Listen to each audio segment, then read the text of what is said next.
Hey, what's up, fam? Welcome to today's episode of 49 Faithfullee. We're your hosts, Miriah Lee and Teran Lewis. TL, we've had an eventful couple days. How you feeling? Um, Kind of bittersweet in a way, I guess you can say. I mean, if I want to keep it lightly. So, Yeah, we have a lot to get into. Um, I know a lot of people have been expressing their feelings the last couple days. And I have through, text and whatnot, but I haven't, got to voice how I feel about things. So this could get interesting. We'll try not to scare you guys away. Want to say what's up to everybody that's here so far. Ty, appreciate you. First in the door. He's not late today. He won the grand prize. Now he's the first in the door. that's funny. Tia, Dave, Peachy, Ryan, what's up, fam? Enjoy the time with your daughter at the playground. Be safe. Um, Hope everybody's doing great. But I do want to feel like get your guys' temperature in the chat, how you guys are feeling, um, how you feel, about our quarterback room, about some guys that we lost that aren't making it to the 53. How you guys feeling? How's everybody doing out there? Make sure everybody's alive. That you got the heart pumping, the blood going, all that. Yeah. Um, So let's get into obviously the big news that we were hit with yesterday was that Jimmy reworked his contract and will be staying for now as a backup to Trey Lance with the 49ers. He took a massive pay cut. So that is I guess, one good thing that I have to say about the situation. Denise, what's up? Yep. Shady. All right. This whole situation's a little shady. Um, but yeah, I think, that's the one good part that I'll say is that he took a pay cut. So, if we have to put up with his ass for any longer, at least, he won't be making 25 million while sitting on the side of the bench. The other good part was Kyle and John spoke today, and Kyle and John both throughout the entire time said numerous times that Trey Lance is the starter. Jimmy was told, for any of this to work, that he would be coming back as the backup. That Trey is the guy. Um, I have a feeling about that, but before I get into that, I'll turn it over to you. How you feeling? What are your thoughts on Jimmy? And with this comes also, we'll get into the roster cuts and the whole 53 man, but let's just start it out there while we're talking about Jimmy. That with this came that they held 3 quarterbacks on the roster. So it's not just we're keeping Jimmy as a backup, it's we're keeping Jimmy and Purdy as a backup. So now instead of holding 2 roster spots in the quarterback room, we're holding 3 roster spots in the quarterback room. Yeah. So we'll add that to the as a cherry on top of the situation. All How right. you feel?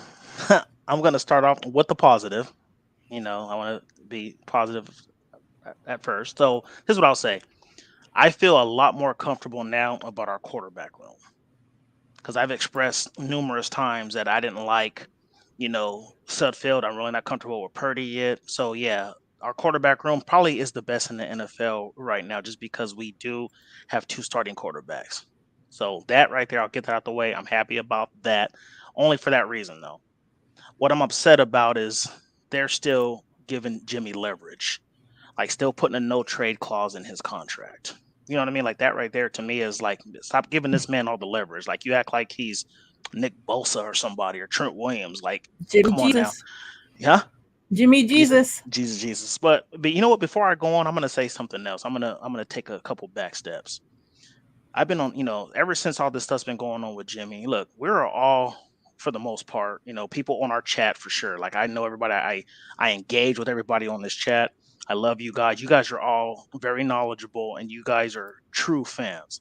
I'm sick of people on Twitter sitting there telling people how they should feel about the Jimmy situation. If you're not happy with it, who cares? That's your opinion. And if I'm not happy with it, who cares? And if you're happy with it, then that's fine with you. Like, we're all opinions. I'm sick of seeing all these people saying, "Oh, I don't think we made the right choice. Jimmy should be off this team," and then other fans coming for them talking about, "Oh, you're fake. Trust the organization. You're not a true fan." That's ridiculous. I'm a true fan. I drop sometimes $1,000 on merchandise. If I feel a certain type of way, I'm going to express it. I don't care what nobody has to say. And it's funny because nobody really even came at Talk me, to but him. I'm just nobody even came at me. But it's the simple fact that I see people coming at other people, telling them how they should feel, and, "Oh, you need to trust Kyle." Nobody is above reproach. I'm sorry. If you have something to say, you want to criticize this team because you don't feel that they made certain moves that benefited the team, then so albeit. I appreciate everybody's opinions, whether I agree with it or not. We're all humans. We're all have our own minds. It's okay to feel some type of way about this coaching staff, about the GM, about the quarterback, about the right tackle situation, wherever the case may be. So people just need to shut their mouths and let people believe in what they want to believe in. Like, it makes me sick. Like, it's just it's irritating. Like, so that's what I wanted to say about that. Like, it's just it's ridiculous. So It looks um like a lot of the chat's agreeing with you yeah, as like well. it's crazy. Like, I'm just like, man, like, I don't know. Like, I don't want to go on a tangent, but it's just ridiculous how people are telling people how they should feel about this organization and how they feel about this roster. We're the ones who put our butts in the seats. We're the ones walking around with hats. We're the ones walking around with t-shirts, slides, whatever the case may be. We're the ones spending our money. We can say whatever we want to say. And if you don't like what I have to say, then shut your mouth. You know what I mean? Plain and simple. So that's what I will say about that. You mentioned it earlier, so I don't want to take the shine off of you, but you're right. Like, I feel like they're more worried about doing right by Jimmy than they are by doing right by this team. And the reason why I say that, and I agree with you, is because the simple fact is, yes, he makes the quarterback room better, but does he make the team overall better? Because to me, I still feel, and I would have done, I don't care about the $7.5 million cap hit because you're almost paying that to him anyway, giving him 6.5. So I would have cut him back in March, and I would have shored up this offensive line because and I said it on our last episode for our anniversary. I'm going to say it again. They care more about Jimmy, in my opinion, because they put a better offensive line in front of an 8-year vet than a first-year starter. That to me is ridiculous. How you need to set up your quarterback for success. He's going into his first year in this offense. We're going against some great pass rushing teams this year in the AFC West alone. You know what I mean? And then you want to sit here and throw dudes who are, who haven't played. So, and I'm gonna keep saying this. You're putting, not only is Trey going to have his bumps and bruises going through the season and having his shortcomings and stuff like that. Now you're gonna possibly have four people on the offense with who has their shortcomings. We know what Trent's gonna do. We know what everybody, all the skill players are going to do. But when you sit there and you have three new offensive linemen with no continuity, and then you have a first year quarterback, I'm not feeling that. Like, to me is a recipe for disaster because you can have the greatest skill players out there, Debo, Ayuk, Kittle, Kyle Juszczyk, all these great skill players, but that means nothing if your offensive line can't hold up and give chance to make a play. So that's what I feel about that. Am I happy he's on the team? No, but I understand that it makes our quarterback room better because here's my opinion, and I don't want to speak in any negativity, but I'm fearful of this offensive line. So if something does happen to Trey and he has to miss 2 or 3 games, I'm more comfortable putting Jimmy in for 2 or 3 games instead of putting in Nate Sutfield or Purdy. You know what I'm saying? Because if Trey were to get hurt, it could have been a disaster behind him as far as depth. So that's what I'll say about that. That was another point I was going to make too, but I kind of, yeah, you can go ahead, Mariah, till it comes back to me. But yeah, Okay, hold on. it's ridiculous. I'm sending the Yeah. link to Swan right now. Oh, okay. Um, like Oh, this is what I was to say. Sorry, I'm okay, sorry. This is what I was going to say. And here's my thing. There was players last year, and we all know who they are. A certain amount of players, about a handful of them, that every time that was questions from the media about the quarterback, these players shut it down as far as like, oh no, there's no quarterback controversy. This is Jimmy's team. Have that same energy for Trey this year. When they start doing these player interviews and they start saying, "Oh, do you guys think Jimmy should start?" all players, all 52 other guys better say there's no quarterback controversy. This is Trey's team. Next question. I don't want to hear, oh well, this and that. Yeah, Trey's struggling. Trey's no. If you guys gonna ride with him, you need to ride with him. He's a starting quarterback. Keep the energy and say whenever I don't care if he has a bad game, great game, whatever the case may be. When a media person comes up to you and says, "What do you think about this quarterback controversy?" Shut that down as soon as possible. There isn't one. Trey's our guy. Next. Oh my God, I didn't even think of all that, Teran. What you just said right there. That's true, because that's going to be another input that you could go, well, shit, Kittle said this, and I don't know. Like, oh my God, this whole, it brings in all of this. Like, I've been, at first when I heard this news, of course, I was pissed off as anyone. I was literally like, what the hell? Like, I literally said last year, if Jimmy's on this team, I'm done. And here I am, not done. But what are you going to do? But fuck, it's like, I understand in a vacuum that this is, it makes sense of like what you said. We have a better quarterback room. There's things that can happen that it could be helpful to have Jimmy, right?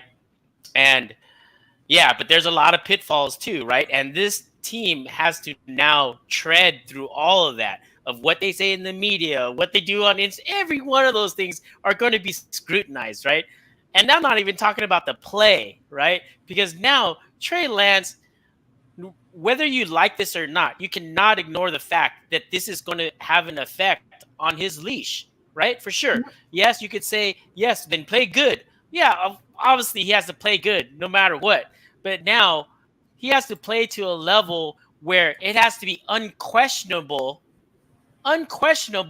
to his teammates that they're sending the best player for that day. You get what I'm saying? He has to be better than that bar every week.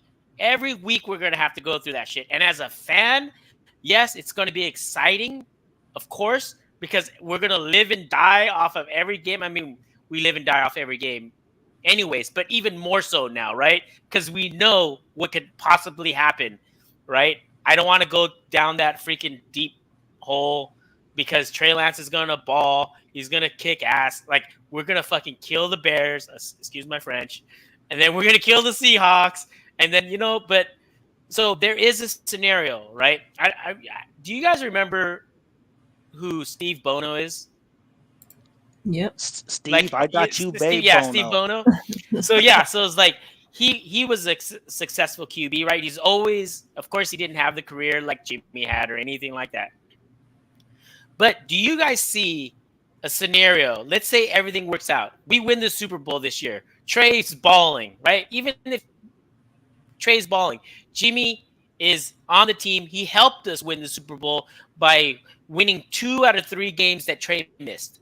Okay, we wouldn't have made the playoffs if we didn't, or we wouldn't have had a home field advantage, right? At that point, I'm happy with Jimmy, right? I'm happy that it all ended up this way, right? And then free agency happens, right? No one wants Jimmy again, right? And then Jimmy goes, you know what? Let's run it back. I'll be the backup. I'll fucking throw up. Okay, Miriah, I get you. I get you, Miriah. I get you. But if I know, maybe I'm talking in fairy tale right now. Maybe this is like a naive swan, what is it called, wanting everything to work out just the way, like some fairy tale scenario. But let's say if that did happen, right? And Jimmy was fine with being a backup, right? Because once again, he gets nothing from anyone else. I wouldn't be in that scenario that I painted. I would not be against him being another backup because he helped us win the Super Bowl,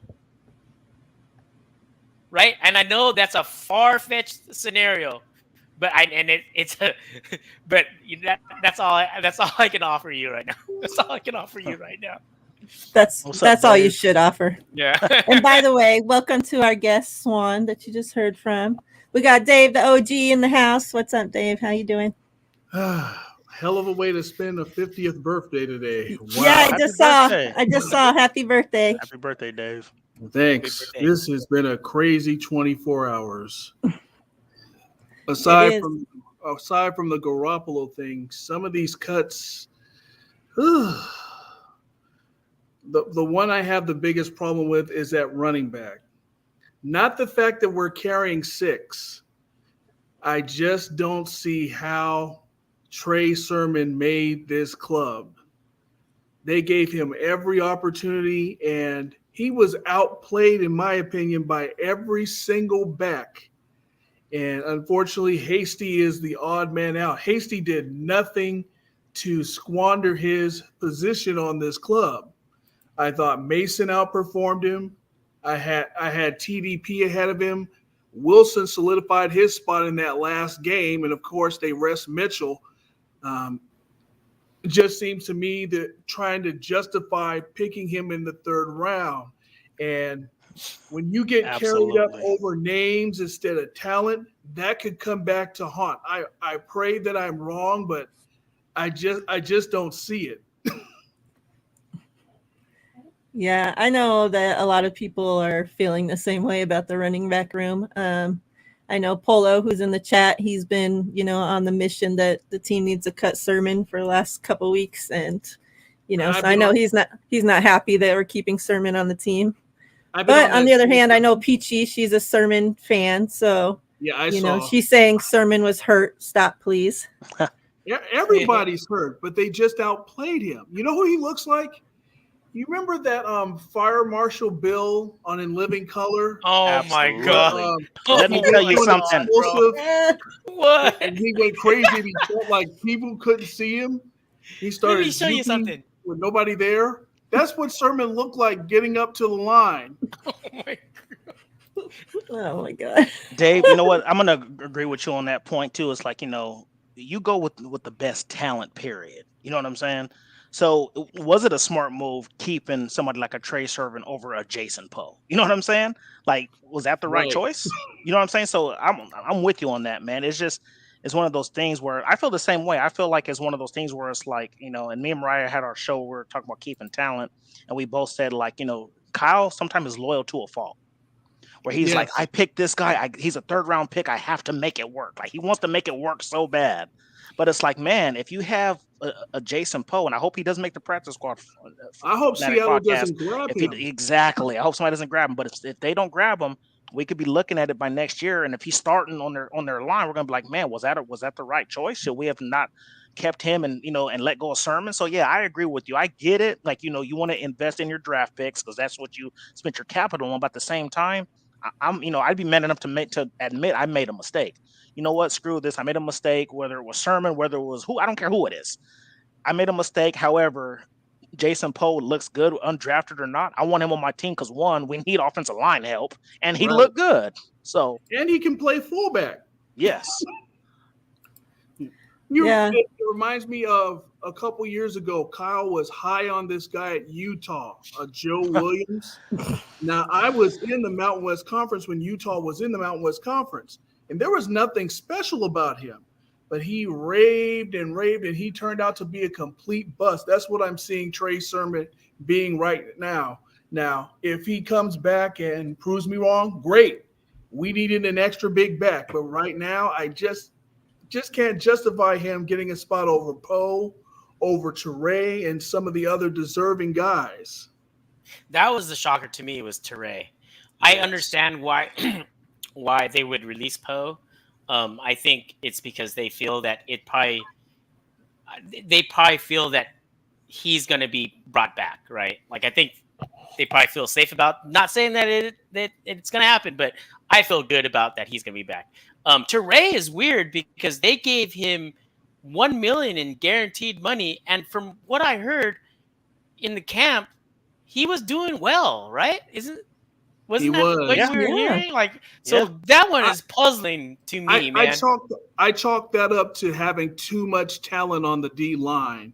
There was a lot to choose from. I thought Jordan Willis would have gotten some more consideration. He's getting brought they back. Said he'll be signed back tomorrow. Yeah, he'll probably be back.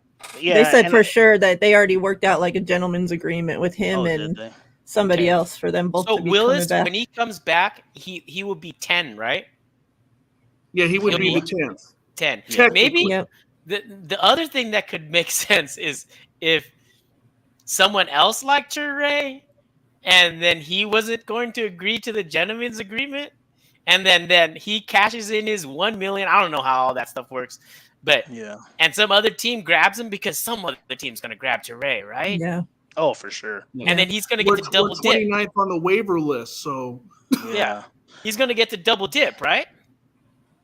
Yeah. Yeah. I mean, Yeah. Right? yeah. Yeah. I think Yeah, so. I'm guessing, yeah, because that was guaranteed. So we have to pay Yeah. that, just like we have to pay Sudfield the $2 million, whatever the hell, Oh, because yeah. that was guaranteed. Although it's much easier to swallow now that we have 18 million in cap space, given Yes. before Garoppolo reworked. Okay, I his got the deal. bad news for you guys. All right. What's up? So I was talking to 49ers Cap, and he says that after September 8th, the Niners have actually 8.68 million or something like that in cap. And because 5 or almost 6 million is going to what was the acronym? To Garoppolo for the expected money earned, or expected money earned is like 5.8 million on his contract. Like what? So that counts as the cap. And then also the top 51 rule expires on September 8th. So right now we only take the top 51 contracts, and you also have to pay for guys on injury and things like that. So at the end of the day, at September 8th, we should about have 8.7 million or something like that. Oh, okay. Interesting. Miriah, it's crazy too. Like we had a couple of guests on here that talked about the roster politics and stuff like Yeah. that. And to me, I like the Kamoko Ture. He looked better than Kerry Hyder. He He looked did. better than him all season, like all training camp and games, stuff like that. But yet you got Kerry Hyder who made the team. So Although, And, you if you listen yeah. to that press conference on Monday, they said the three most awarded guys in the camp were Warner, Bosa, and Kerry Hyder.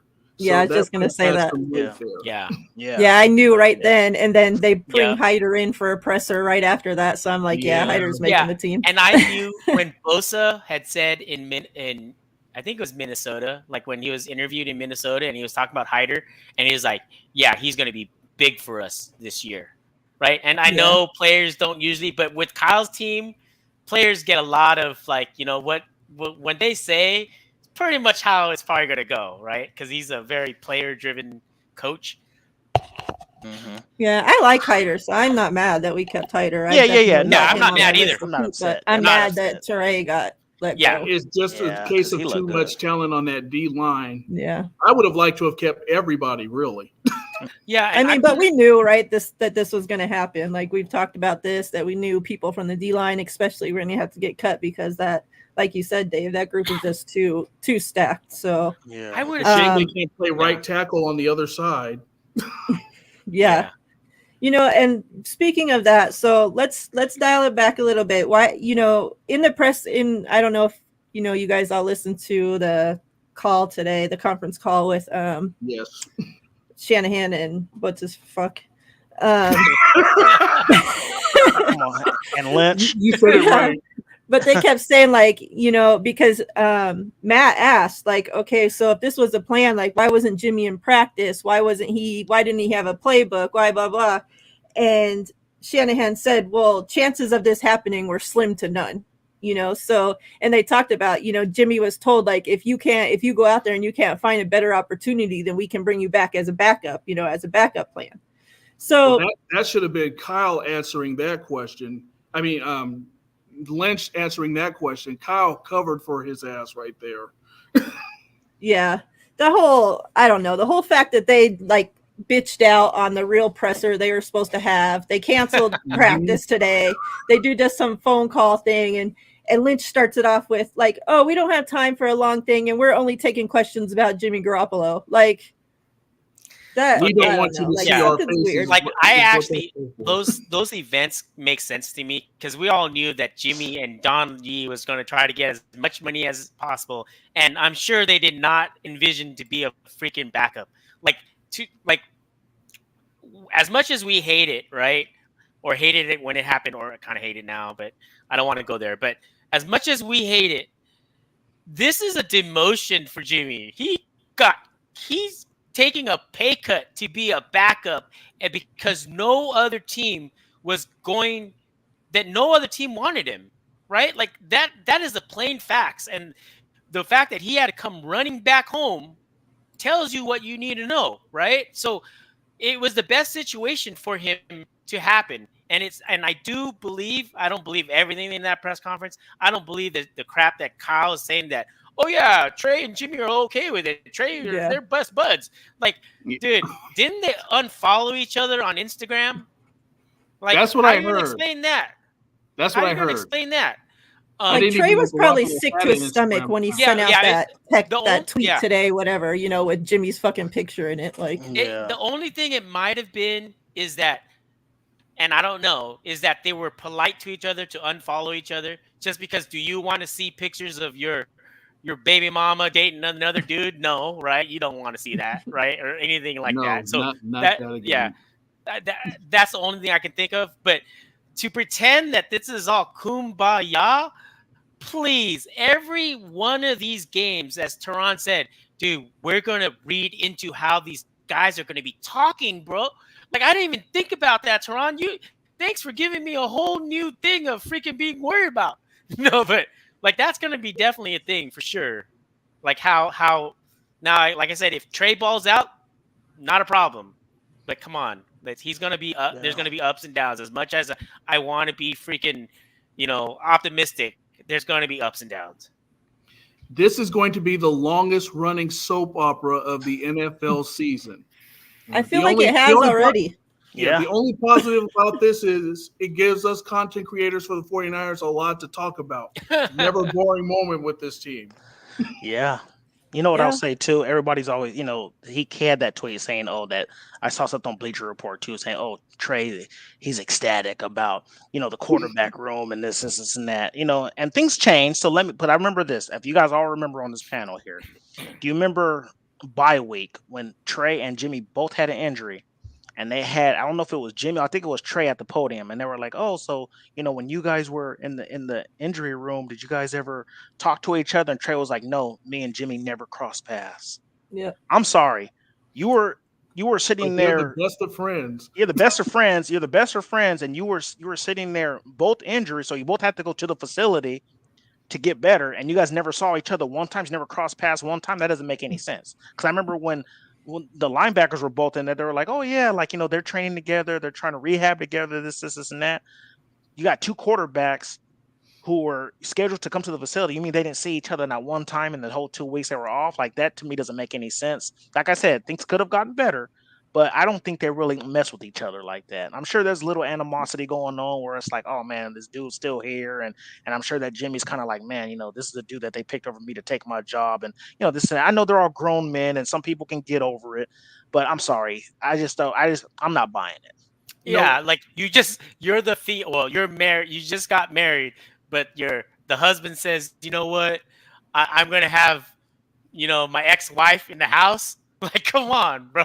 Like, just to make sure you're cooking all right. Just This is not a sister-wife situation. Yeah. Like, what the hell? Yeah, that's what I keep saying. Like, my question I keep going back to is like, what was Trey supposed to say? Everybody's like, "Oh, well, Trey said he was fine with it." Like, what's he supposed to say? He's a 22-year-old, their first season named a fucking starter in a football franchise, and your GM and head coach come to you and say something about bringing the princess quarterback that you fucking replaced back. Like, what are you supposed to say? "No, I'm not okay with it." So they're like, "Okay, well, you're a weak bitch, get out of here." Too bad. Like, what is he supposed to say? Of course he's gonna say, "Yeah, I'm okay with it." And he set up because from day one they told him, "You're the guy." Even though Jimmy's in the other facility practicing, you're the guy. And then at the 11th hour, this comes? Nobody's feeling sorry for Nate Sudfeld, though. No. I would have went in there I'm and still threw kind a of couple shocked, passes. actually, that Nate got cut after we guaranteed him $2 million. $2 million. I'm not, because when you have a guy, basically they did nothing to separate from each other all preseason. And if I got a guy that's been playing for several years that still can't separate himself from a rookie, and I have a chance to coach up the rookie, I'm taking the rookie. Damn the $2 million. True. Yeah. Yeah, that's fair Yeah, point. I mean, this team obviously doesn't care about money, so what's 2 more million? You called that too, Miriah. And you called that too. You said that when we were making our 53-man roster, our predictions, you were like, I think that Purdy will separate himself and take the spot from Sudfeld, for our final 53. So yeah, so you kind of called that. So I didn't see it because of the 2 million. So I was looking at the money situation. But hey, it is what it is. I mean, I can go. I wish they would have picked me to go in there and throw some passes for 2 million and not make the team. Yeah, Easy money. and I think with Purdy is that it reminds me so much of Nick Mullins because it looks all good until it doesn't, right? And you're like, wow, this looks pretty good. This looks pretty good. Oh, picked. Oh, that was almost picked. Oh, where's he doing now? Oh, he lost 20 yards. What? Like, I don't know, man. Like that is. I think it was weird for them to keep him because it's like you really think there was another team that go, oh yeah, that Brock Purdy kid, man, he lit it up. Let's get him. Yeah, let's get him. When they're all releasing quarterbacks their own selves, like exactly. 75% of the rest of the NFL released a quarterback today. Some teams even 2 quarterbacks. Yet they're going to release their own guys to pick up freaking Brock Purdy. Yeah, right? and I guess someone had told me the reason why they didn't release him and put him on the 53 because it had something to do with his contract.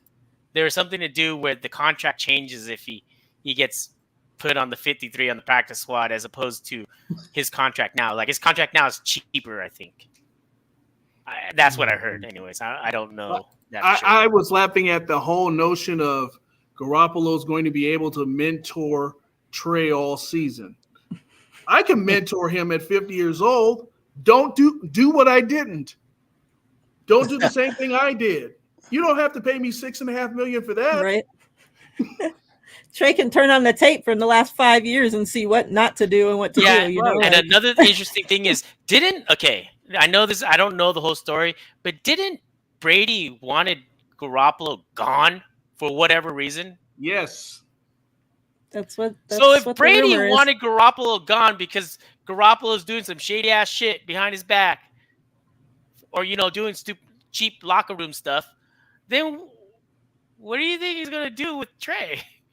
You know what I mean? He wanted him gone because Belichick tried to push Garoppolo. No, Belichick wanted Garoppolo to take over. Brady was not having that. He went by Belichick to the owner Kraft, and Kraft got rid of him. Yep. That's how that so it wasn't directly Jimmy doing shit, but people in using Jimmy as a tool for politics. Pretty much. Okay. Yeah. And Jimmy was fucking Kraft's wife, the rumor was. So, there's that. Maybe that's why he went to the massage parlor in Florida. Yeah.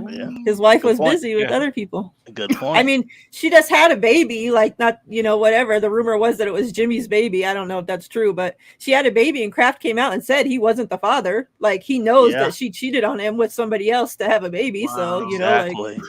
I have a question for you guys. I don't know.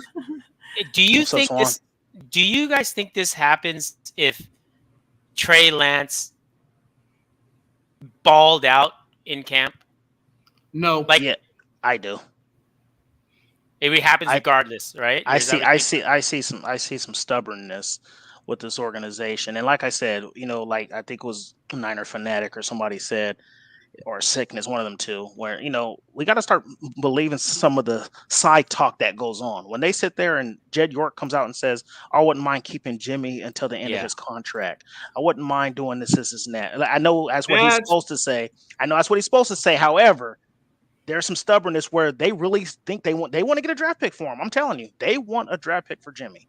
I think it was just like, and then remember what John said. Oh, he's too good to cut. He's too good to cut. And this and that. I don't know. I there's some underlining stuff that goes on, and I've said this for months. I kept telling people on Spaces. I kept telling people on our show. I'm like, look, I always prepare for the worst. I'm always prepared for disappointment. So when it doesn't happen, I'm good. And if it does happen, I was prepared. I've always said, I don't want Jimmy on this team. I'd rather move on from him and use a salary cap elsewhere. However, I do not be surprised anything about this organization. So it wouldn't surprise me if the man was on this team week 1. Haven't I been saying that, Miriah? I've been saying that for months. Heard you say that. And because freaking John Lynch wasn't able to deal Jimmy, and I know there was freaking bumps in the road of why that didn't happen, the sins of the father goes to Trey. And when it comes down to it, of course, I'm going to root for the Niners. And I want it to be Trey Lance to be the QB, but we all recognize that might not happen, right? We're all in agreement that might not happen, right? I freaking hope not.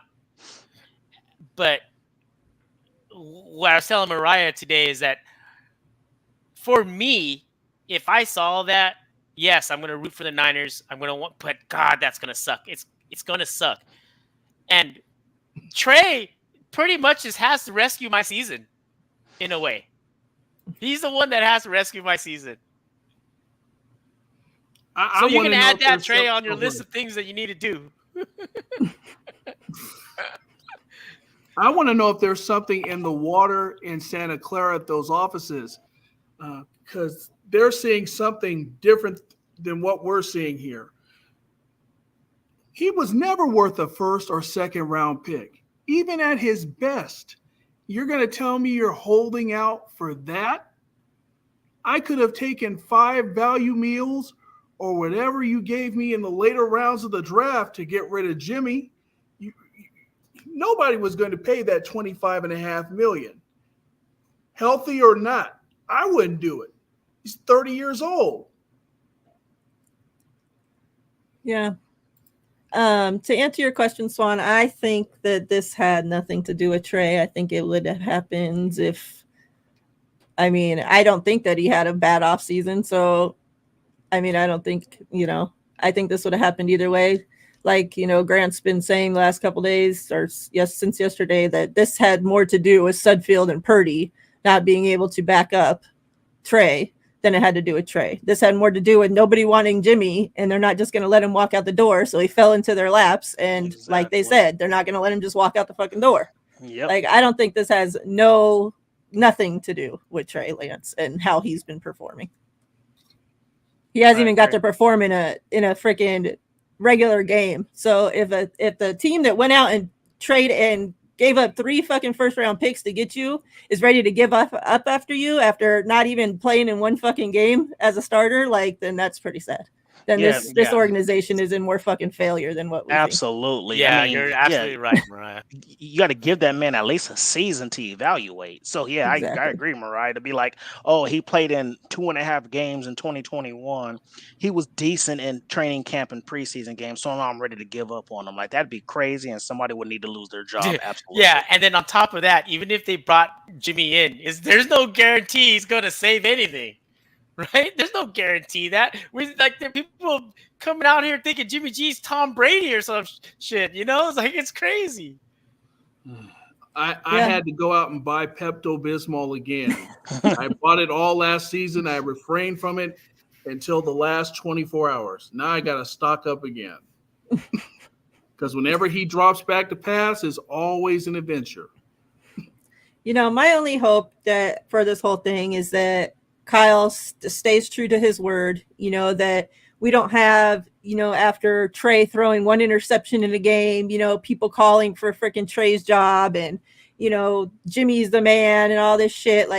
And that Kyle sticks to his word and doesn't switch out, Trey needs to feel secure there. He can't be going into a game thinking, oh, the first time I fucking make a mistake, they're going to pull me and put Jimmy in. That's the worst fucking thing that we can have him going into games. Absolutely. That'd be the worst feeling in the world. I'm going to judge players. I'm telling you, if I hear some loose ass shit from the players where they're swaying one way, you know what I mean? Not to their QB1 and not backing up QB1, dude, I'm going to hold that player's pretty much going to be dead to me. Legit. I never forgave T.O. for all the shit he did. When people bring up T.O., I'm like, yeah, whatever. He's a good player, but I don't even consider him a Niner. That's how I feel as a fan. Once you go against what the team is trying to go for, or what, you know what I'm saying? Once you go against that, then to me, you're not part of the team. And then if they do that, it says a lot. If they do that, it says a lot about, because championship teams don't roll like this. Championship, you know what I mean? It doesn't roll like that.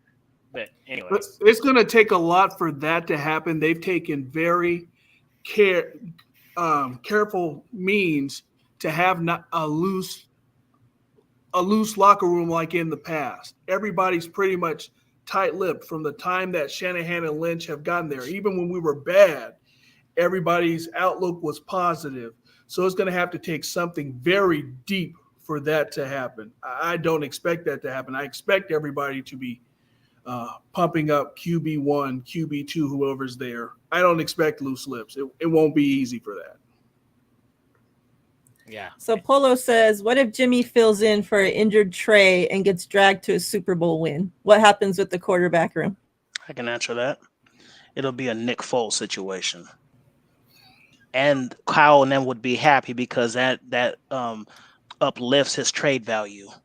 So Well, now we wouldn't be able to trade him anyway. He's a free agent. That's after true. this. That's true. I mean, so we wouldn't get shit anyway. Yeah. Well, I mean, I guess we'd get a higher compensatory pick because it goes off of playing time and stuff like that. Because everybody keeps saying, "Oh, we're sure we're going to get a 3rd round pick." Well, if Trey balls out and he don't play all year, and then he goes to a team as a backup, we might only get a 5th for him. So we're back to what we're looking at. But I think if he goes out there and plays well, then our compensatory pick will be higher. But I think it'll be a Nick Foles situation. They really, I mean, from what I understand, they really like Trey. They want to ride with him. He's our future. I think if Jimmy wins I wouldn't even say that. If we win the Super Bowl with Jimmy at quarterback, I think that it'll just help his case and it could help ours. So. And then Kev, my guy on Real Talk Niner Talk, was telling me the way this team is stacked right now, whoever's quarterback is only going to have to throw the ball 20 to 25 times like usual. I mean, that's why we have 6 total running backs. We're going to be run heavy. Now, whether we have the offensive line to carry that out this season is an even bigger question than quarterback. I still don't like that right side, particularly right tackle. They showed clips of McGlinchey. I saw 2 clips. One, he looked all right. The other one, he was gimpy. That gimpy clip has me worried that we still haven't solidified the right tackle spot. We tried Jordan Mills. He's cut. We tried 2 other guys. They couldn't get it done. And McGlinchey, he's had his issues. So – yeah, and if he's practicing in pain, then that lets me know that it's one of those things where, yeah, it's probably not going to get worse, but it's going to hurt, right? Because if it was going to get worse, they probably sit him down. And you're just going to have to deal with the pain, man. And that pain, when he starts playing, I'm not a doctor or anything, but I've seen enough of these sports things to kind of read into it, right? But he's going to be playing with pain all year. He's going to be probably gimpy all year. And if someone told me right now, hey, would you take McGlinchey right now to play 12 games, right? Like if you had a choice to let it go the way it is, or you get 12 games from McGlinchey, I would take the 12 games. Yeah. I still think he came back too soon from that injury. That's a type of injury that decimates careers. I would have been more comfortable with him being on the physically unable to perform list and let him get more healthy for when we need him for the tougher games. Starting him at the beginning of the season, it's not a good look to me. Yeah, I think that's probably McGlinchey too, right? Because this is his contract year, and if he's out for 6-7 weeks, and then if you're looking, he missed last year a bunch of weeks too, then that kills his value. So now he has to man up and just go at it. And hey, I'm hoping the best for McGlinchey. Like what he's doing, he's trying to battle it out, and he's trying to be a warrior. And I hope that he gets it done because he's the best we got. That's what it comes down to. He's the best we got. And it's a gamble for the front office. Remember, we signed an extension for this guy. This is the extension. This year is his last year. We extended him 1 more year. Yeah, he plays this year, and I think he's free agent 2023. Are you ready? Yeah, this year, yeah, we have him this year, and then next year he's gone. He's a free agent. Yeah, we think he is. This is right. Yeah, it's with this team. They might sign him to another contract. Exactly. Let everybody, if you don't have your numbers in, I'll give you guys 1 more minute because I know I didn't voice announce it that we were doing a giveaway. So if you haven't entered your number, go ahead and do so now. Let me ask you all this. Jason Verrett right now is on the physically unable to perform list. When he comes back, who's the number one player that's going to be taken out? That's a good question. You mean which cornerback gets taken out? I mean, which player? Which player to make room on the roster? I would take one of the tight ends out. I think they put Purdy to the practice squad. I think that's more likely. That's what Although I think. if Sermon that's true, right? Because would you be then, worried about someone coaching Purdy? No. Yeah, right? No. Like, it shouldn't be. I think it's Purdy. I think he'd be the odd man out. I think he was probably the last man to make this 53-man roster. Yeah, and the only reason why and they said the only reason why they didn't put him initially in the 53-man is because of his contract. So exactly. Yeah. Oh, somebody put Josh Norman in the comments.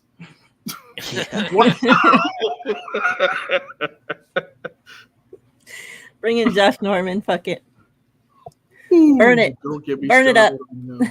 So let's switch over to, obviously, with, like I had brought up earlier, the team deciding to, obviously Jimmy can still get traded. So that's what I'm holding out hope for. Yes.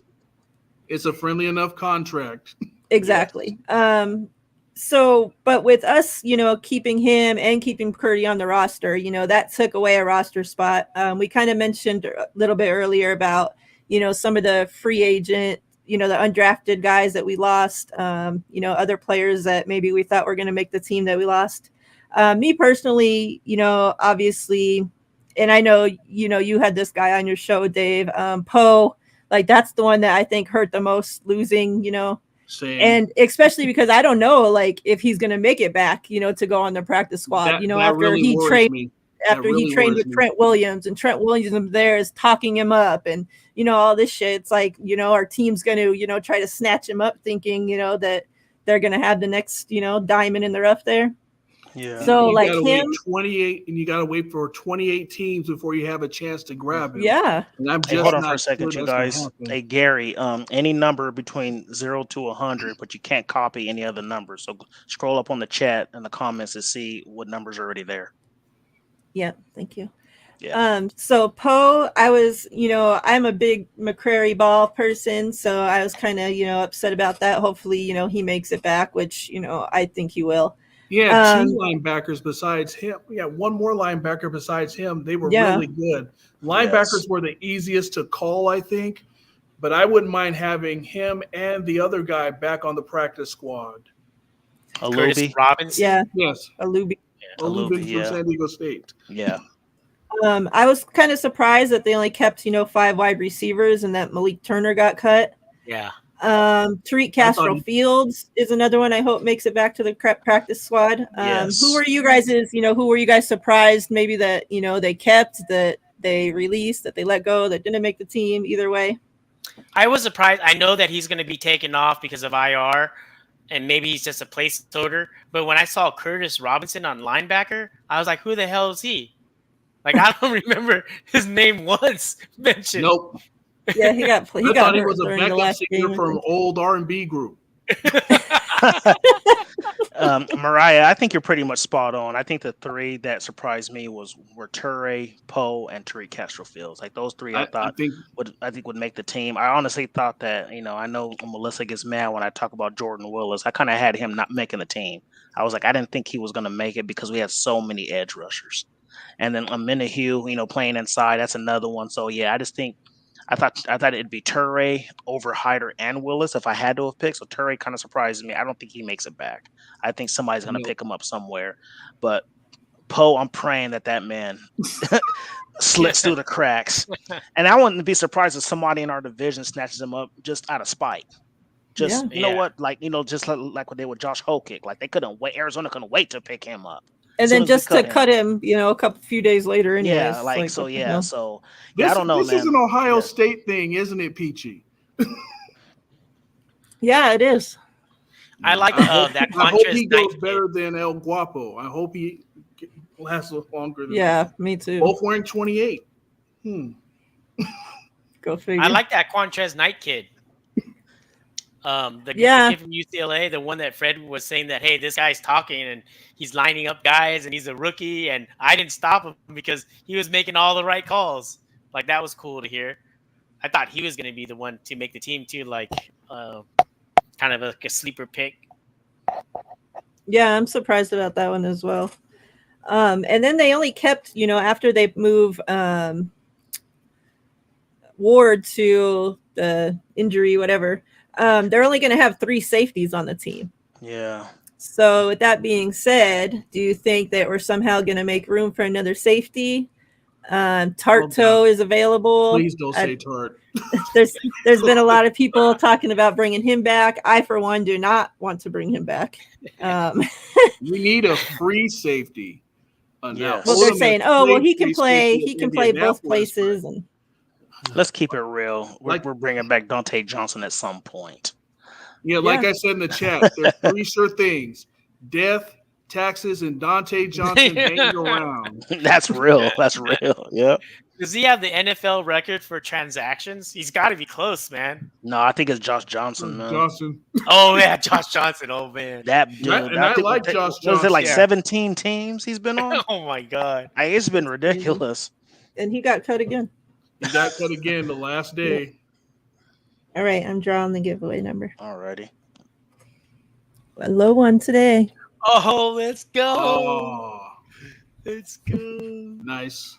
Let's go. Swan Song got 5. That's the closest so far. Hold on. let me check it out here. If someone has 7, how does it get decided? The They'll one both who win. Like, Price is Right. The low man wins. Always. Well, I Nobody know does, back so. in our day when if it was a number above and below, the one who went Below. over didn't Lost. win. Yeah. Price is Right, Yeah. man. Yeah, I think it's you, Swan. Yep. Thank you. Yep. Thank you. It's you. Cheater. Cheater, I swear. Hey, yeah, what's it called? The little print that doesn't count, right? Like if you what's it called? Yeah. Hey, Polo, read- you probably would have won if you wasn't trolling all evening. Let's see what you got.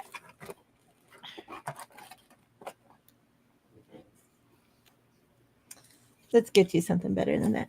I'm still checking Twitter and everything to see if guys learn if they're on the practice squad or not. What's up, Bashar? We'll give Yeah, you both of like- them. Oh, I forgot. Congratulations to you two on your 100th show the other day, or your 1 year anniversary there. 1 year anniversary. I fucking missed right. it. Friday. I can't. My old eyes can't see that. Brandon Ayuk Oh, Nice. Yep. Deep ball me, please. and Elijah Mitchell. Nice. Oh, nice. All right. You're not going to be saying that if Garoppolo's a quarterback. No. Don't do that to Yeah, us, Dave. Don't do that to If I us. could, if Are I you could take probably Brock pissed? Purdy's Ayuk legs is and probably put the him on one most Garoppolo, awkward, right? we might have something there. Make a skit of Ayuk and Garoppolo walking next to each other, and it was it called Ayuk's locker says "deep ball me, please" all over the place, and Jimmy walks by. Like, And you know what somebody brought up is that, after they made this announcement about Jimmy, doing his contract and whatever, that not one single member of the team said anything on social media to Jimmy Garoppolo. Like nothing about it. yeah, Like no congrats, no nothing. yeah. Trey was the Not first. even Kittle, which I'm Trey surprised was the at. first, Yeah. which makes sense, right? So it's like I understand why they wouldn't do it though, right? Because that's weird.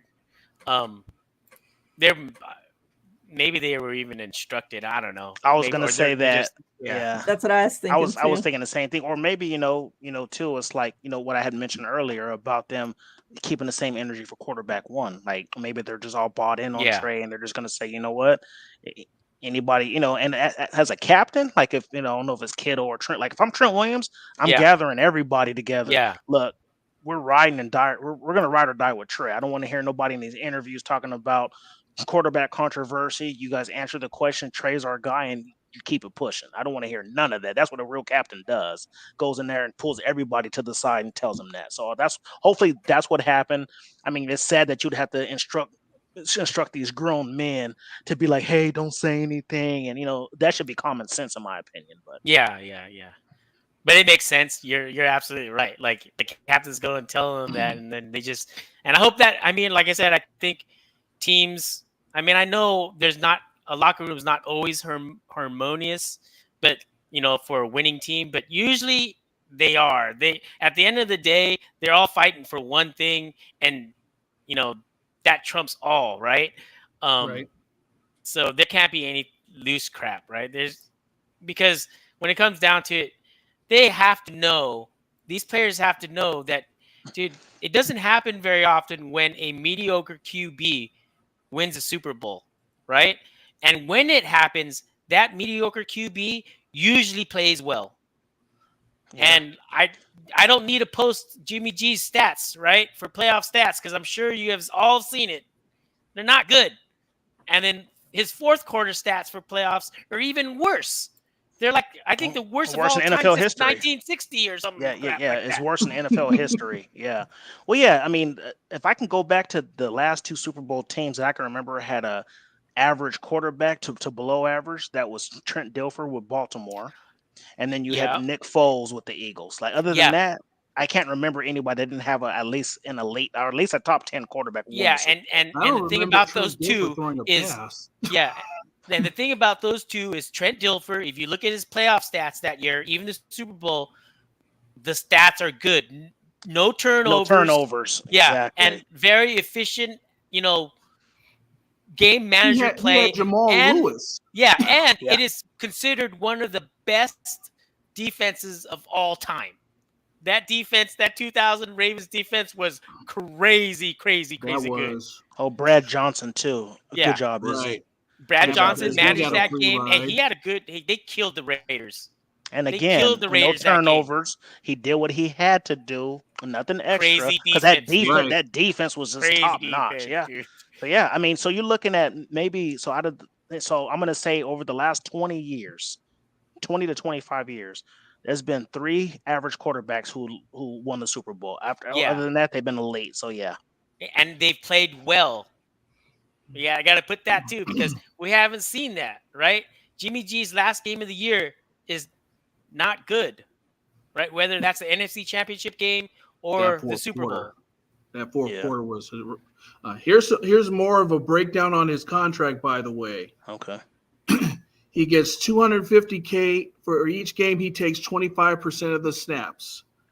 Another $100K if the teams win those games. $500K for one playoff game, and he takes 50% or more of the snaps. Another $500K for 50% or more of the offensive snaps in the conference championship game. Another $500K if they win the conference championships. $1 million if he takes 50% or more in the Super Bowl. The maximum is $15.45 million and $29,000 per game active. okay. Which, so if they end up being able to trade him, that's the max on another team. If they trade him to a quarterback one needy team and he's going somewhere to start, Giants. that's the max that they're going to have to pay him is 16, Yeah. whatever. Then Yes. Yeah, and then on Okay. top of that, every game that it goes in the season, that number gets lower, right? Because we've already paid him right. for that Yeah. game. Correct. Yep. Well, Chicago should be a dress rehearsal. I mean, the only way we should lose this game is if the entire team comes down with COVID the night before. Oh man, don't say that. But yeah, but what's it called? Yeah, they better play up though, because it's the NFL. Any given Sunday, you better be ready to play and Yeah. not come out flat. You got to be ready to play. Yeah. I don't see that happening with us, but do you guys remember week one last year? Saints and Packers. Saints dog walked the Packers like 30-7 or something like that. Yeah, Nobody saw yeah. that coming. I So I remember hope that. that's something it's in the back of their minds. Like, look, even though we are the better team by far, this is still NFL talent. You know what I'm saying? So, but I Yeah. don't think I'm worried. Like, it seems like our secondary is getting healthy. Stuff like that. I know that Jimmy Ward is not going to be there, but like I said it before, if we have a healthy secondary, healthy defense, pretty much everybody on the offensive line. I mean, offensive line, on the offense is healthy except for the offensive line, which I think we should be okay. If we lose this game because of we're getting beat deep, it's not because of Jimmy Ward. we have more No. problems on this team. Yeah. We got more problems if we get beat with just Jimmy Ward being gone. Yeah, You the know what I'm Bears saying? have Not get way beat. more holes than the Niners do, right? Yeah. There's way more holes on that team than the Yeah. Niners. I don't see Dante Pettis dog walking Travarius Ward. Let's just be real here. I don't see him dog walking Travarius Ward, and I don't see what is his name, Darnell Mooney or whatever beating Yeah. Emmanuel Mosley, or it might be switched depending on what's going on. But yeah, I don't see that happening. I don't think Pettis is the wide receiver one. I think it's Mooney. Hell, It's their Mooney, yeah. star linebacker doesn't even want to be there. Yeah, Roquan Smith. Yeah, yep, And he's questionable as well. yeah. Melissa had asked Super Dave specifically, but the rest of you can answer if you want. Thoughts on a more dominant year between Samuel Womack or Jordan Mason? I would go with Womack because we brought Same. him here for one specific purpose: stop that Los Angeles receiver Cooper Kupp. He has a longer reach. He has more of a nose of the ball. In every preseason game, he's been around a turnover, or he's caused a turnover, or been a recipient of the turnover. I feel more confident of our nickelback situation this year than I did last year. And we had a pretty good nickel last year. Yeah. Yeah, and then another Yeah. thing is Jordan Mason's going to have to go up the pecking order, right? Because they'll probably dress 3 running backs, right? And Juice. So Yeah. Mitchell's for sure. And if you're going to trust what Kyle and Lynch talk about Sermon, he was one of the best guys in camp, right? That's Sermon. And then we'll of course, see week 1. yeah. And then we have TDP, right? Which is the third round pick. Yeah, I think you're right. I think Mitchell, Jeff Wilson, and TDP will probably dress along with Kyle Juszczyk. Right. I think Jordan Mason and Trey Sermon probably will not dress, in my opinion. And I agree with you guys. It's going to be Samuel Womack because one, he's going to have more of an opportunity to be better because he's going to get way more snaps because he's going to be our starting nickel. So yeah, I honestly think Melissa, he's going to have at least 4 interceptions this season. Honestly, yeah. His quarterback rating when thrown to was 0.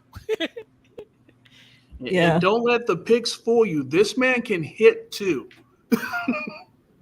Yeah, and even when they put him on the outside, in the preseason game, I Yeah. know he had that one, penalty, but he was even running and covering, the receivers on the outside. So it's Right. like, I haven't seen a weakness in his game, so far. And yeah, it's only preseason, of course, but from what we've seen, I haven't seen one. Dude, if he pans out, it is so good for this team, man. It's so good for this team. We get a nickel back that can also cover as a outside cornerback. Damn, and he's on a rookie contract that's cheap as hell.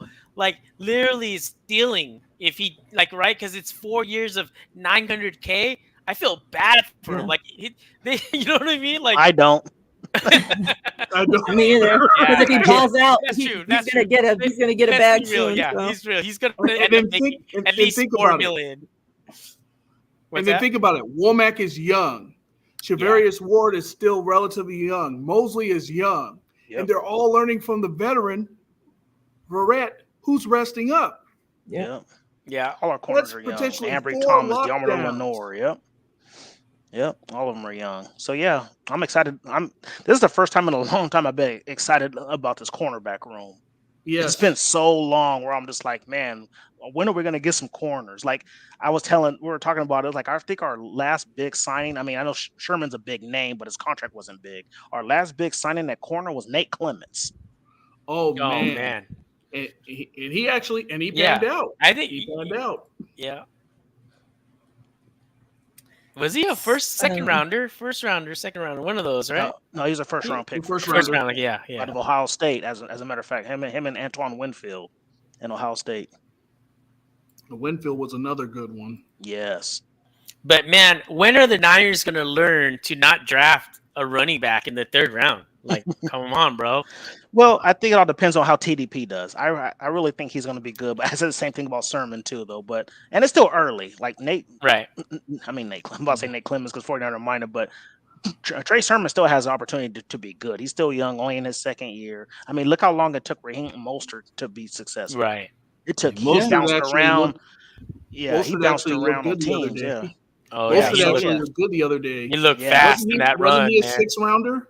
No, he was undrafted. Yeah. Oh, he was Yeah. undrafted. He didn't even get seem to drafted. there's some to Swan Song's point. We seem to do better the lower we draft a running back. Sixth Yep. round, undrafted. We Yep, find Matt lightning in the Breida. bottle. But Yeah. don't have us draft one down in the first 3 rounds. Yeah.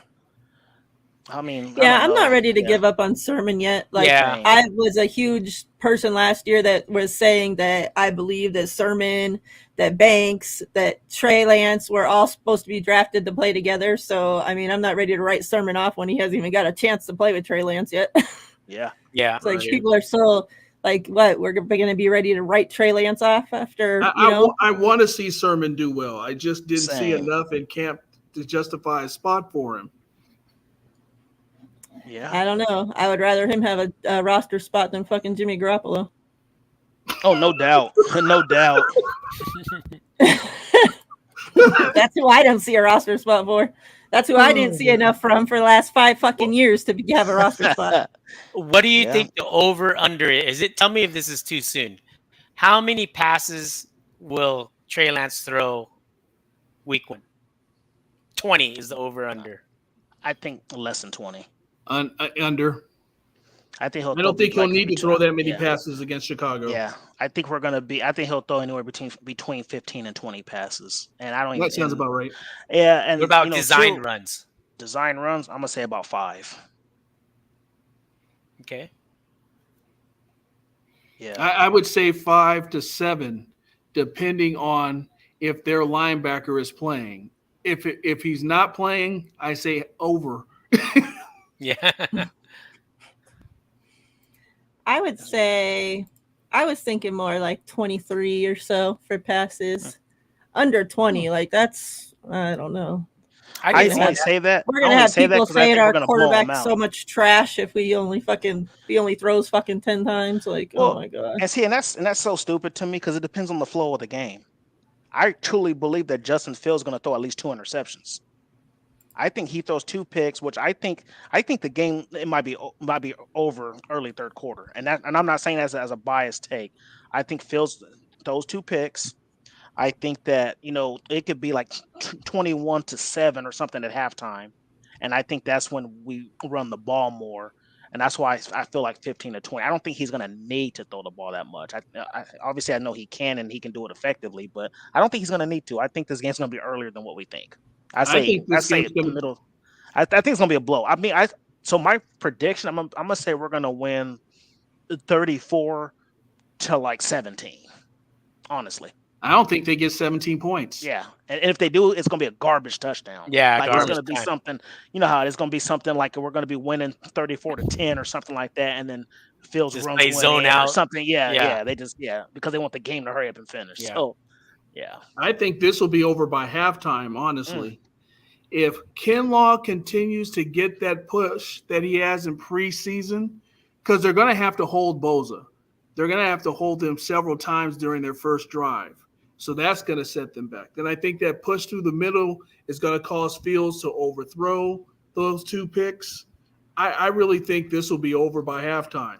it's possible. Yeah, because if you look at Justin Fields going off in that last preseason game, one was a busted up play, and the other one was a design rollout, and the other times he had the cleanest pocket you could possibly see because they were playing the Chicago was playing their first string offense, the other team was playing their second string, right? And it looked all nice and pretty, right?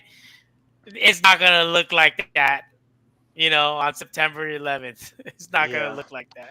I think the only thing is, the offensive line. Obviously, we keep talking about this because it's a major concern, at least in my eyes. I will say that. Yes. I just hope that it clicks to where teams don't start making us one-dimensional. Like, I hope they have some balance in pass protection and run blocking. Like, I hope we're not just so great in run blocking, but then when it comes down to passes, they're getting beat because then they're going to start stacking the box and be like, oh, you guys can't beat us, with the pass because you can't pass protect. So we're going to stack the box so you can't run it either. That's what I'm scared about. You said it exactly the way I would have said it. Yeah. I don't know. I think that we're gonna kill the Bears, but I also remember how we started the season off last year against the Lions, and we were fucking beating them by 100 points, and all of a sudden we're I down by was at 2 that points with game. 10 seconds left, and that Lions game. I was at that game. It was extremely quiet. Lions fans had gone home in the third quarter, but then when Jason Verrett went down, you could just literally feel lifeless. Everything shift toward Detroit, and then they scored, and then suddenly the Lions fans came back, and then they scored again, and it was filled again. It was scary. Yeah. Yeah. And then I like Silverado Kev's numbers. I think that's about right. Dude, if he does I can that, see that's that. That balling. sounds pretty good. That sounds That's pretty good. balling if he does that. That's a great game. I just think that this defense is going to make Justin Fields feel uncomfortable. That's why I think it's going to be a blow. I think our defense is going to win us this game. I wouldn't be surprised if there's a pick six, to be honest. Like, I think Fields throws at least 2 interceptions. Melissa had talked about Kinlaw pick 6. I got one already. I could see that happening. And that would be awesome for him to be able to start the season off that way, like get in his groove after that. And he just looks like he's in phenomenal shape. Oh my God. Like, it's crazy. Like, I keep saying, I don't know how somebody that big that weighs that much can have a fucking 6-pack. Like, yeah, that's crazy. Like, how is that even humanly possible? If we could just put a Grant Cohn hologram on Fields' helmet, we'll be straight. And Miriah, what's funny? Everybody always talk about Aaron Donald, and he's in great shape too. Like, you see him without his shirt, there's no fat on his body. I'm more impressed with Kinlaw's physique. Yeah. That's just ridiculous. Yeah. Yeah. And Kinlaw doesn't have to choke people and hit them in the head with helmets. And stuff, yeah. Well, see, that's early Aaron Donald too. A lot of that bad behavior, because remember, he got thrown out of several games early in his career for just that. I think one was against us back in the day. Yeah, if I'm not mistaken. I do remember that. He got kicked out. Yep. Well, he still does the shit. He just don't get kicked out of games anymore. He just gets away with it.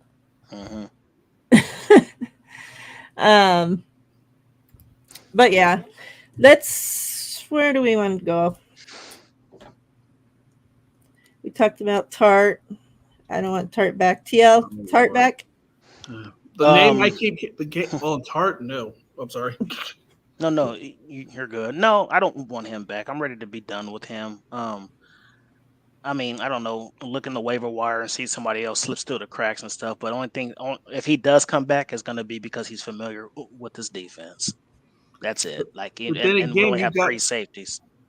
But then again, you got 2 strong safeties already there. It's true. We really need a free safety. So, but here's the thing, though. Dave Tart actually was originally a free safety. Like, he knows that position. He can play both. I remember earlier in his career, he cannot catch. That's for sure. I had him doing an ad for Geno Steaks in Philly. I had him doing an ad for Geno Steaks in Philly. I had no idea they were going to cut him. Yeah, that was cool that Pat McAfee used Steph's video from training camp with Kinlaw walking off the field. That video made it around to everywhere. I showed that video to my son, my 15-year-old son, and he's like, "What the F?" He was so funny. My wife, who doesn't watch football, even she stopped in her tracks when she saw that. Yeah, that's just crazy to see somebody that freaking humongous. Yeah, that's crazy. So if not Tart, then what's the plan? What do you think? I like the Tart. I like the Tart thing. Because you automatically know that he fits. If he's fast, if he didn't lose anything, then that what could we ask for more? In my opinion, and we only need him for 4 games. It's not like we're marrying him. It's like you're married to him. Just, you know what I mean? It's but here's the thing, though, Swan. Why would they go and pick him up and not just bring back Dante Johnson? To me, I think that would make more sense. Right. I mean, and who knows Tart? Why would Tart want to come back? They replaced him. Yeah, that's true. They didn't even offer him a contract this season. Yeah, true. And there's also a rumor that he's already being pursued. There's a rumor that he's already being pursued anyways. I think I'd take my chance with Taylor Hawkins than Tart. At least Taylor Hawkins can catch. He can catch. You know what I'm saying? So exactly. Man, Tart's Taylor gonna go Hawkins down is as good the in Bill college. Buckner, bro. Tart is the Bill Buckner for the 49ers, man. Oh Lord, not Bill Buckner. I mean, it is, right? It's pretty much the same thing. Yeah. Let's do another Yeah. giveaway before we get out of here. Enter your Alrighty. numbers in the chat. So yeah, I'm looking at the rest of the roster. It looks like, it's pretty much what we expected. I'm glad to see Diamador Lenore and Ambry Thomas both make it. So we pretty much just kept our normal tight end room from last Yep. year, huh? Okay. Yeah. I was kind of I'm surprised shocked. by tight end that Same. Taylor didn't make it. See, me, I was a big fan of Tanner Hudson. I'm shocked he didn't make it.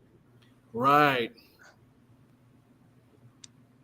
I really didn't see Dwelly getting on this team. He surprised me. I think Mariah, that last too. preseason game, he That pretty got much saved him. his, yeah, he earned his roster spot right there. And Well, then since he's playing backup fullback as well, so there's that Exactly. option in case Juice goes down. He's the one that can fill in for him. That's exactly right. Oh gosh, that's another thing. Just having Trey at quarterback, he won't miss that damn wheel route to Juice. Oh, not at all. Yeah. Did that first pass he had to Juice in the Texas game was sweet. Mm-hmm. Yeah. The roll out to the right and hits him for like Yep. 10, 15 yards or whatever it was. Yeah, 15. Yeah, I think Kyle calls a game week 1 to make Trey comfortable at first. I think it's going to be a little bit of dinking and dunking. He to get him better, or comfortable. he's Yeah, a I dummy. think Yeah, I he think it'll did be that for Jimmy. yeah, exactly. your He'll do problem. exactly, Mariah. I think he'll do some dinking and dunking. He wants to get him comfortable.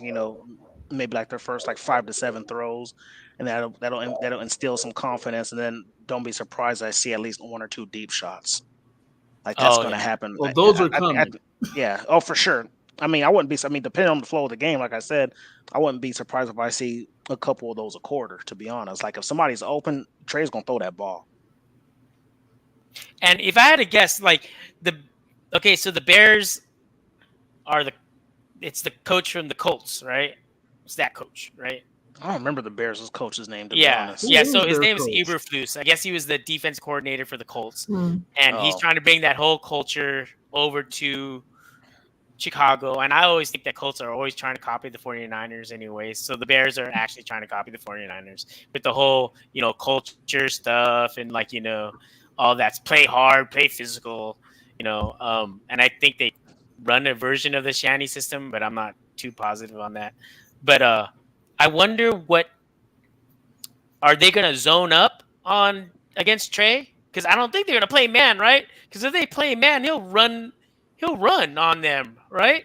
Like I wonder what do you guys think the Bears what defensive scheme they'll run against? I honestly think playing zone is worse.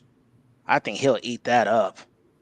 Because if you're not putting man on Debo, not putting man on IU, they're just going to run free. I think that's worse. I think man coverage for the Bears would be smarter. Even though we know our skill players are better, at least it gives you a chance. Zone, I think he'll eat that up, man. Like whether it's Kittle over the middle, Kyle Juszczyk, I mean he'll hit him underneath every time. Like you Still said, too many weapons. no linebackers either. You know what I mean? So yeah. Yeah, it'll be interesting. Yeah, I think that's what Swan was saying. Yeah, if they do play man, he can run and keep on running. But that's the thing that we kept saying during the offseason. Trey makes them honest. They have to play 11 on 11. You have it's to. no longer loading up the box because we know you can only throw in the middle. You can't throw outside the dashes. So that makes it more deadly on offense. Yep. You guys got your numbers in. 1 more minute, and I'm drawing a winner. And I tell you what, if this game and offensive line, and who knows, it's funny. I'm gonna be laughing, and I'll come up here and be the biggest apologist if the line just sits there and just dominates. I'm like, where did this come from? Which will make me happy. Which will make me happy because if Kittle doesn't have to block, it's over with. Because now you have to worry about Debo, Ayuk, and Kittle if he doesn't have to block as much. And then you got Kyle Juszczyk coming out the backfield with his hands. Trey, he's susceptible to take off. So yeah, I think Danny Gray, I just Ray Danny Gray McLeod. to beat. Yeah, it's just I just think it's going to be ugly for Chicago. I'm sorry, like I just think that's how it's going to be. Like I said, I think Kyle's going to call a game that's going to make Trey feel comfortable. That's how he should start it. I think he will. He's smart enough to understand, like, hey, I'm going to get you comfortable, some dinking and dunking, get you, we're going to run the ball. Then I think once Trey gets comfortable, there's going to be some deep shots to Gray or Ayuk or wherever the case may be. And like I said, if they play zone and that offensive line is playing well, it's curtains, show's over. Because if Kittle goes out and he's another Travis Kelce and I have to block much, it's over with. Right. Yeah. It's definitely, I mean, the only worry I have at this point is, that Mike McGlinchey spot, if he's going to be okay. And if not, who's filling in for him? Because whoever it is not good. That's why I'm still scattering the waiver wires looking for offensive tackles. What about there's Alex Leatherwood? Leatherwood's been dropped. Right. Oh, yeah, right. Yes. I mean, a lot of people are down on him, but it could be a system fit. It could be. He could do something. You never know. Yeah, is he better than Brunskill? Is he better than Brunskill? Is he better than tackle? Right? Yeah, I think so. Well, he started all last year, I believe. Yeah, but if we bring him in, he might not be the best. He was a first round pick that didn't work out. But is he better than McKivitz? Is he better than Brunskill? Like if he is, then you bring him in. You know what I'm saying? There's no question. So I think he's better than both. Yeah, I would not be mad if they went to kick the tires on Alex Leatherwood. Absolutely. I still think there's going to be some moves that are made. I'm still holding out hope, obviously, that Jimmy gets traded. I still think it maybe a running back gets traded. And hopefully we get some O-line help whoever that's coming from. If Jimmy gets traded within the next couple of weeks, I'm going to be throwing some money around. I said I wouldn't open the gold bar again until Jimmy was traded, so I got to hold off on that. Mine's still sealed. I'm not going to drink mine. I'm not going to open mine up and unseal it until we win a Super Bowl. Mine's still sealed too. Yep. I got to buy another one for that. I'm going to buy another one too because mine's the anniversary bottle, so I'm not opening it regardless. So. Did you guys get Raider tickets? No. For the Raiders-Niners game? No, we rented out that bar. I don't know if you heard us talking about it. We rented out that bar here in Vegas so we can watch the game at the sports bar. I might have to ask you guys about information for that. Yeah, just hit me up. Hit me up on the DMs. I know how Vegas is during New Year's Eve. Yeah, it is crazy. Nuts. It's not a place you want to be if you don't live there. Yeah. So basically, Swan, this bar that me and Miriah got, it's we got it from 12, and I hope that this game does not get flexed. I'm gonna be kind of pissed. But we rented it out. We rented it out from noon to 5 because the game's it's a 1:00 game.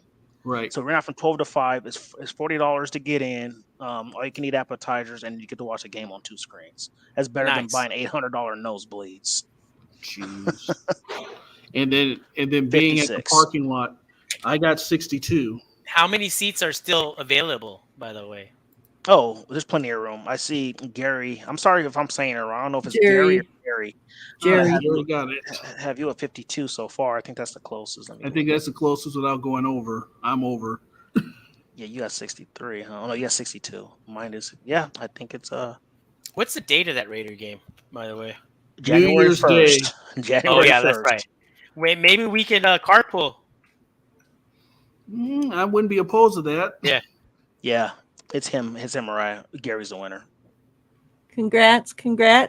Nice. Let's see what you win. Give him a bullseye. Everybody's asking if what's this shit called? If that drink is good. I haven't tried it yet because, like I said, my bottle's still sealed. So yeah, it's pretty good. I like it. Gold bar. Mm-hmm. Does Melissa know something that we don't? She said that Tyler Cross coming back. I would welcome that. I actually liked him at the tight end position. Stop stealing my viewers, please. What do you mean? We're gonna have 5 tight ends? Wait, what? 4 tight ends. It would be 4. Okay.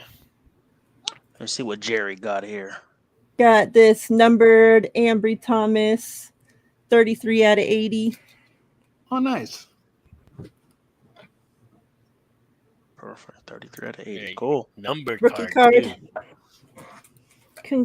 Congrats. I will say though, it's funny. Speaking of Ambry Thomas, and I'm a Wolverines fan. Sorry, Peachy. I'm a Wolverines fan, and I honestly had. It is funny. I had the Buckeye and the Wolverine on the bubble, and they both made the 53-man roster because I thought Sermon was kind of close to being on his way out too. So, I mean, still have high hopes for both of them. They're both last year's third round picks, so I still think that they can come in and do something. So. Yeah, I agree. I haven't given up on either. I think we've seen, what Ambry Thomas can do. Well, Ambry's bad in camp anyway. He shines during the later part of the season. So I wasn't surprised that he got a slow start. Yeah, I'd rather you shine in games and practice anyway. Right. Yeah. And hopefully that'll happen with Sermon. Exactly. Yeah. I mean, and what we saw from Sermon last year, when the game that he did start or whatever, when he played that entire game, it's not like he did bad that game, right? No, he didn't. He almost had 100 yards. He was like 92 yards or something. Yeah.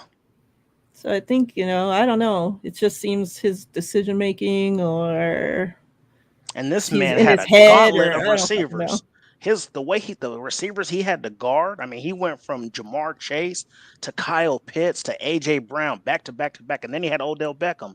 So he had 4 great talents that he had to they put him on, and he did fairly well. Yeah, he did not get beat. They had to make some incredible catches to get by him. Yeah. And he wasn't out there getting penalties like freaking Josh Norman. Exactly. And, so that's a plus. Like I could see if he's out there pass interference every fucking play, then. How do you get 2 pass interference calls on the same play?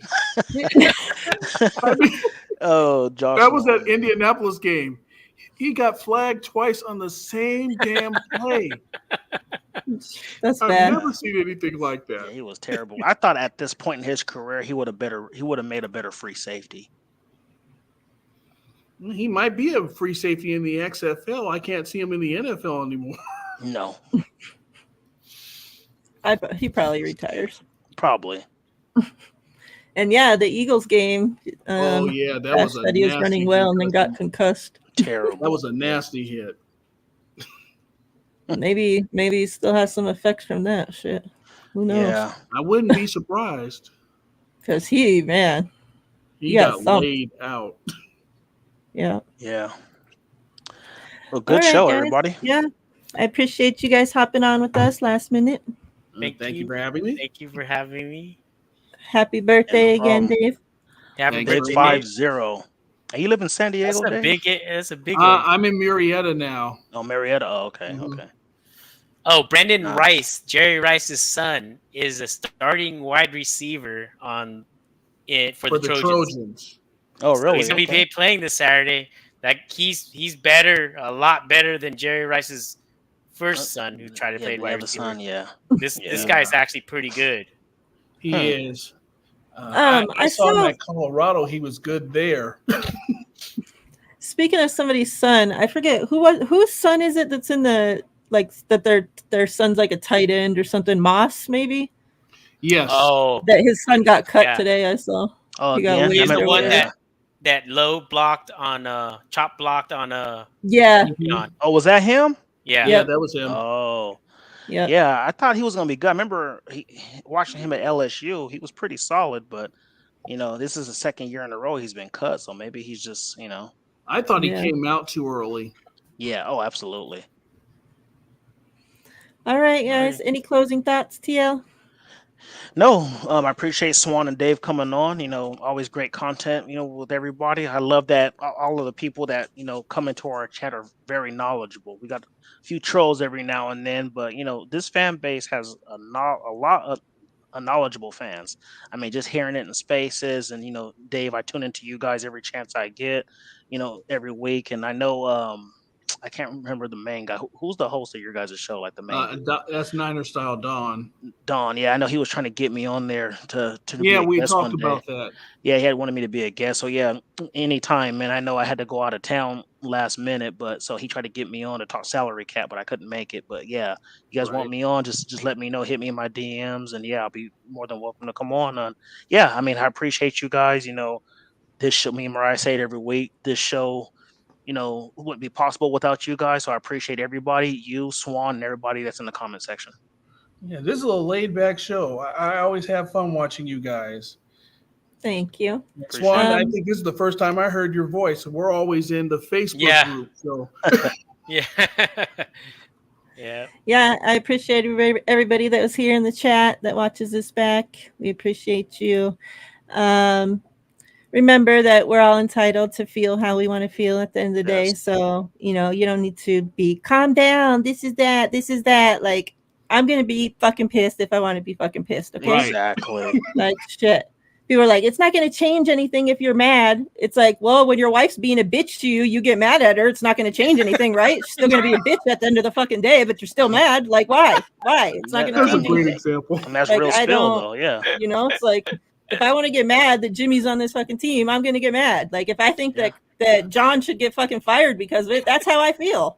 You know, at the end of the day, like, we have to have content. We have to have stuff to talk about. Like, I can't just sit silent and not say how I feel about shit. Like, what do you want me to just we're going to get on here and just sit here and me and TL just stare at each other because you guys don't want us to feel any certain fucking way? Like, how boring like, would it be? You know, how boring would it be if we all agreed? Like if everybody on Twitter, Facebook was like, "Oh, I'm so glad he's on the team. I'm glad that we all have our own personalities and we can sit there and examine this team and say whatever we want to say. If you don't want Jimmy on this team, great. If you do want him on the team, great. It's your opinion. Like I said in the beginning of the show, stop telling fans that they're fake. Stop telling fans how they should feel. Because at the end of the day, we're all true fans, and don't come at anybody talking about you're fake and, oh, you don't trust this organization.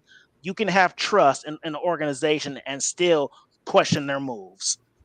Yeah. Right. And they're not above. You have to take it with a grain of salt, because if I had played the drinking game last night, well, with the mentions of Jimmy Garoppolo, I wouldn't be alive. So. Yeah. Alcohol poisoning for sure. Yeah. All right. So yeah, just remember, everybody has their own opinions. You know, it's okay. We don't have to get along. We can have different opinions and still like each other at the end of the day. Exactly. So we'll see you guys sometime. I don't know, maybe sometime later this week. We'll see. Yeah, well, I'll be on vacation till next Tuesday, so we'll have a show sometime after that. Maybe I'll find a guest host. There you go. All right, y'all. Take care. Stay safe. Love your 49ers. Criticize whoever the fuck you want. All right. Bye. Exactly. Bye-bye.